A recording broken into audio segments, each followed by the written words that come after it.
Cinema और समाज एक दूसरे के पूरक हैं। जहां पर सिनेमा समाज का एक दृश्य दिखाता है, उसके बाद उसी सिनेमा से पूरा समाज प्रभावित होता है।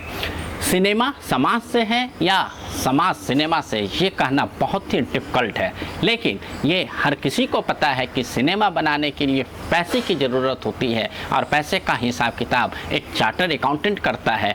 इसके बावजूद 111 साल के हिंदी फिल्म के इतिहास में 11 फिल्म भी नहीं बनी है जो चार्टर्ड अकाउंटेंट के ज़िंदगी पर आधारित हो। मैं Manish Kumar Sinha cross business boundary में आपका स्वागत करता हूँ।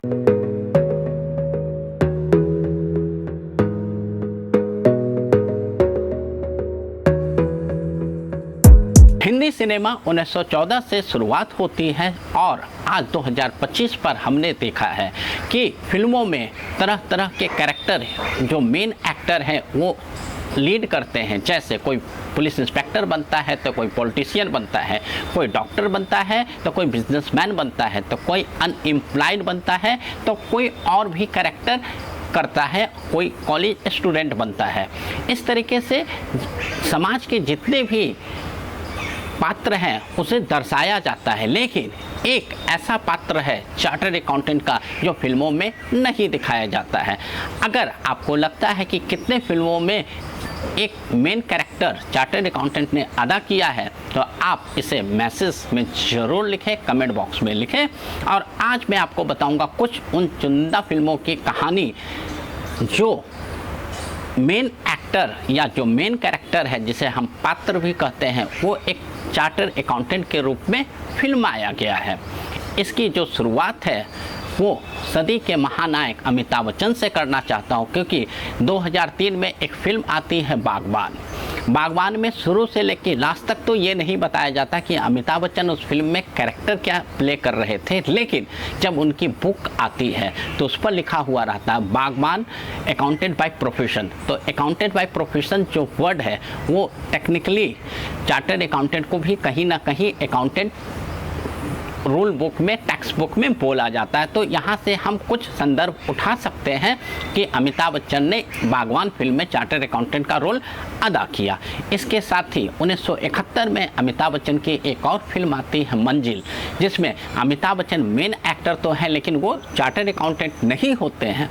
इस फिल्म की कहानी क्या होती है कि फिल्म की एक्ट्रेस को प्रभावित करने के लिए अमिताभ बच्चन अपने एक दोस्त से मदद मांगते हैं, जिसमें पैसा और ट्रिक सहायता मांगा जाता है। अमिताभ बच्चन का वो दोस्त चार्टर्ड अकाउंटेंट होता है और वो अमिताभ बच्चन को सपोर्ट करता है फिल्म के एक्ट्रेस को पटाने के लिए। मैं वेब सीरीज़ की बात करता हूँ। एक वेब सीरीज़ आई थी हाफ सीए और एक वेब सीरीज़ आई है यमुना पार।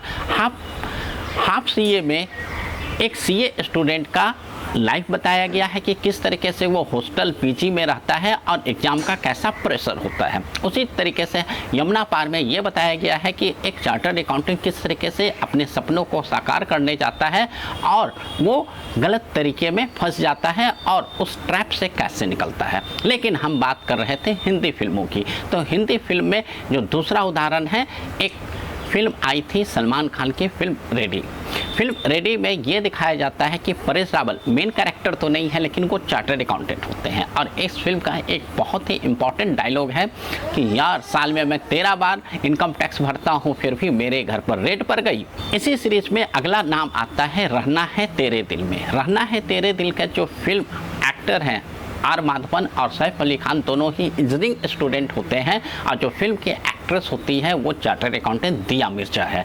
इस फिल्म में सिर्फ इतना ही बताया गया है कि दिया मिर्जा चार्टर्ड अकाउंटेंट है और टॉप 10 कंसल्टिंग फर्म में काम कर रही है, लेकिन जो फिल्म के एक्टर हैं सैफ अली खान और आर माधवन, दोनों का कॉलेज लाइफ भी दिखाया जाता है, दोनों का गेट टुगेदर भी दिखाया जाता है और कैसे इंजीनियरिंग काम करते हैं ये भी दिखाया जाता है। लेकिन चार्टर्ड अकाउंटेंट जो दिया मिर्जा है उसके बारे में सिर्फ एक लाइन बोला जाता है कि ये चार्टर्ड अकाउंटेंट है, टॉप कंसल्टिंग फर्म में काम कर रही है। इसके अलावा पूरे फिल्म में नहीं दिखाया जाता है कि एक चार्टर्ड अकाउंटेंट की लाइफ कैसा होता है। चाहते तो इस फिल्म को एक interesting engineering versus chartered accountant film बनाया जा सकता था, लेकिन अगेन नहीं।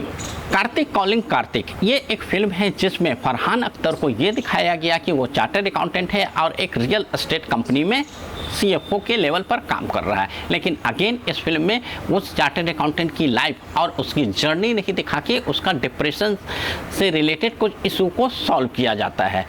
तो ये फिल्म में सिर्फ एक सिंबॉलिक चार्टर्ड अकाउंटेंट है, बट इसमें पूरी कहानी नहीं आती है। इसी सीरीज में अगला नाम आता है ढूंढते रह जाओगे। ढूंढते रह जाओगे एक ऐसी फिल्म है जो ज़्यादा चली तो नहीं, लेकिन 2009 में कुमाल खेमू और सोहा अली खान का इंटरेस्टिंग फिल्म है। फिल्म में भी बहुत अच्छी नहीं हो, लेकिन देखने लायक हो सकती है, क्योंकि इस फिल्म की स्टोरी है कि परेश रावल एक फिल्म डायरेक्टर होते हैं और उनकी फिल्में फ्लॉप होती है। फिर वो कुछ पैसे के जुगाड़ में और उनका सहायता एक चार्टर्ड अकाउंटेंट जो फिल्म का मेन कैरेक्टर है कुमाल खेमू वो अदा करता है। और उसके बाद एक नई फिल्म बन के आती है जिसमें DDLJ हो या शोले, गदर हो या लगान, हर फिल्म के मसाला को उसमें मिक्स करके एक नया फिल्म वो प्रस्तुत करते हैं और वो फिल्म हिट हो जाती है। इसी सीरीज में सबसे लास्ट में जो नाम आता है वो फिल्म है गोलमाल, और इस गोलमाल फिल्म में बहुत ही अच्छे तरीके से एक सीए के लाइफ को दर्शाया गया है। अब आप कहोगे कि यार गोलमाल तो मैंने 10 बार देखा है, 15 बार देखा है, 2 बार देखा है, ऐसा तो मुझे नहीं लगा। तो मैं आपको कुछ दृश्य के साथ इस प्रमाण को साक्ष्य करना चाहता हूँ। जैसे फिल्म शुरुआत होता है तो जो एक्टर है वो बोलता है कि मामा जी इस बार जो हमारा रिजल्ट है 15% नहीं 13%। तो हर किसी को पता है कि सीए का रिजल्ट काफ़ी कम होता है। तो जो पहला इम्पॉर्टेंट चीज़ है कि सीए के एग्ज़ाम का रिजल्ट काफ़ी कम होता है वो इसमें दिखाया गया। मामा जी आपकी इन्फॉर्मेशन गलत थी, 15% नहीं सिर्फ 12% पास हुए। इसके बाद आता है जब अमोल पालेकर उत्पल दत्त के यहाँ जॉब करने जाते हैं तो वहाँ पर बैलेंस शीट दिया जाता है देखने के लिए। मतलब इंटरव्यू में भी एक चार्टर्ड अकाउंटेंट का रोल दिखाया जाता है कि किस तरीके से आपका सिलेक्शन होता है। जरा ये बैलेंस शीट देखो।